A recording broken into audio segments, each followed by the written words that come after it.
Imagine you became a millionaire tomorrow. What would you buy first?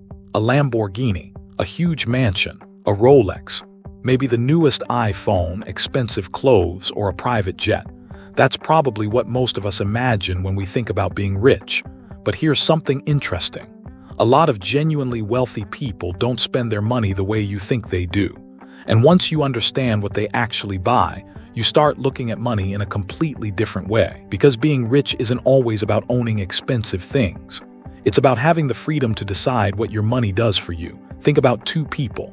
The first person drives a brand new luxury car, wears an expensive watch, lives in a massive house, and constantly shows their lifestyle online. The second person drives a 5-year-old car, wears simple clothes, and rarely talks about money. Which person would you assume is richer? Most people would choose the first person. But here's the problem. Looking rich and being rich are two completely different things. Looking rich means you're good at spending money. Being rich means you've built enough financial security that you don't need to prove anything. And that's one of the biggest differences between wealth and the appearance of wealth. So what do wealthy people actually buy? They buy things most people don't immediately notice. They buy time. They buy convenience. They buy privacy. They buy freedom. And they buy assets that can potentially make them more money. Think about this. You could spend $50,000 on a car that loses value the moment you drive it away. Or you could use that same money toward a business, an investment, education, technology, or an asset that could potentially generate income for years. The first purchase makes you look richer. The second purchase could actually make you richer. That's the difference in mindset.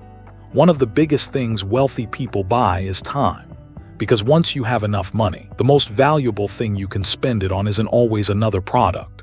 It's your time. Imagine you earn enough money that you don't have to spend your Saturday cleaning your house. You can pay someone to do it.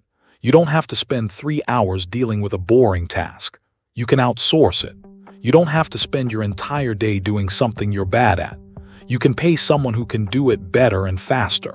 To someone struggling financially, this might look like an unnecessary expense.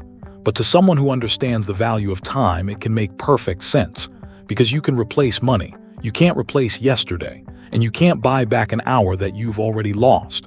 Another thing wealthy people buy is access. Access to better information. Access to experts. Access to opportunities. And access to people who can open doors. Imagine a wealthy entrepreneur spending thousands of dollars to attend a private event. From the outside, it might look like they're just paying for an expensive dinner, but one conversation at that dinner could lead to a business partnership, an investment, or an opportunity worth millions. So they're not really buying dinner. They're buying access. And that's a completely different way of thinking about money. Wealthy people also don't always choose the cheapest option. But that doesn't mean they buy the most expensive thing either. They often think about value instead of just price. Imagine you buy a $30 pair of shoes that falls apart every few months. You keep replacing them. Someone else spends $150 on a high-quality pair that lasts for years. The second person spent more money today, but they may spend less money over the long term. That's why wealthy people often ask a different question. They don't just ask, "How much does this cost?"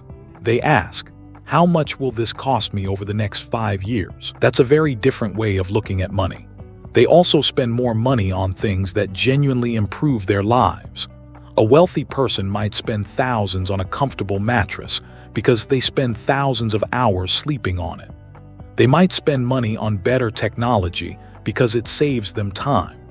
They might pay for professional advice because one good decision can be worth far more than the cost of the advice. But they may not care about spending $500 on a t-shirt simply because it has a famous logo. Because if something only exists to impress strangers, they may not see much value in it. And this leads to one of the biggest differences between spending money and building wealth. The average person often asks, "Can I afford this?" A wealth-focused person is more likely to ask, "What will this money do after I spend it?" That question can completely change your financial life. A luxury car can take money out of your pocket every month. An income-producing asset can potentially put money back into your pocket. A designer watch can make you look successful. A business can quietly create income. A huge house can give you status. An investment can give you options, and options are incredibly valuable because the real luxury isn't always having more stuff. The real luxury is being able to say, I don't have to. I don't have to stay in a job I hate. I don't have to accept every opportunity. I don't have to impress everyone. I don't have to live paycheck to paycheck. I don't have to sacrifice all of my time just to survive. That's what wealth can ultimately buy, freedom. But there's an important catch. Not every rich person lives this way.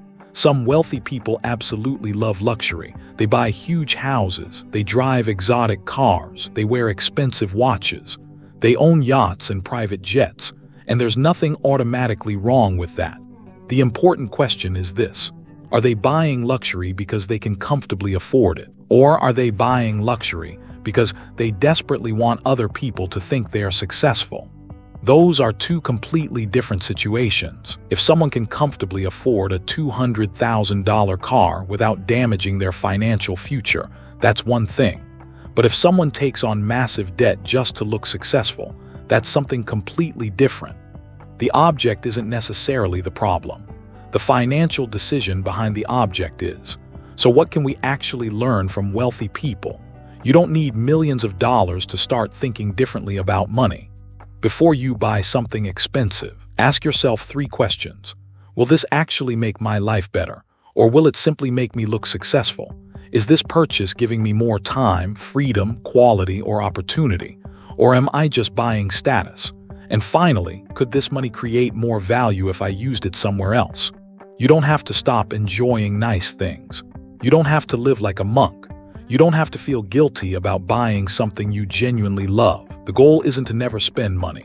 The goal is to understand what you're actually buying, because sometimes you're buying a product, sometimes you're buying convenience, sometimes you're buying an experience, and sometimes you're buying approval from people who aren't even paying attention. So the next time you see someone driving a Ferrari, don't automatically assume they are wealthy. And the next time you see someone driving an old Toyota, wearing a simple shirt, and quietly going about their day, don't automatically assume they're broke, because real wealth can be surprisingly invisible. The person with the most expensive lifestyle isn't necessarily the person with the most money. Sometimes the richest person in the room is the person who doesn't need anyone in the room to know it, because the ultimate symbol of wealth isn't what you can afford to buy. It's what you can afford to ignore.